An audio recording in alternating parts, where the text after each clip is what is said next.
Би чинь олон удаа буруу ам авсан юм байл лээ. Сүүлд нь бодоод ерөөсөө ач холбогдлын хувьд ерөөсөө өгдөггүй таньдаг хүнээ хүртлөө дээр танаа нэг нэвтрүүлгийг харж ирсэн чи бас тэгжсэн.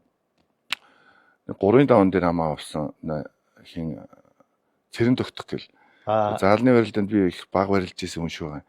Цэрэн тогтох гэж очиод яасан. Нэг ерөөс сонсогддог цэрэн тогтох аймаг ямар зултай байна гэсэн. Аймгийн аслан манай л гэсэн. Тэр наадах чинь сонсогддог юм би дотор бодож байгаа штэ. Сонсогддог юм чинь нэг тийм тодроггүй баатар авах гэж бодоо. Авчаал талбайдны гайгүй шиг юм гараад ирээсэй л гэж бодож байхгүй. Ямар ч юм гарч ирэх юм. Тэгсэн чил зүгээр надаасаа том биетэй шахав. Жигтэй. Тэрийг танаа нэвтрүүлгээр аваад нэ төгтөх наа чинь. Цэрэн төгтөх.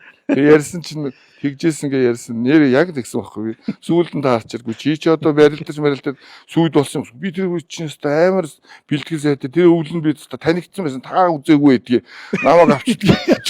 Би ч ахгүй дэг бодоо суужсэн. Одоо сайн байгаа юм чи ахгүй гэсэн чинь авчихаар гайхаад та танихгүй авсан байна лээ гэдэг. Хоёулаа хөвгөлдөж байсан.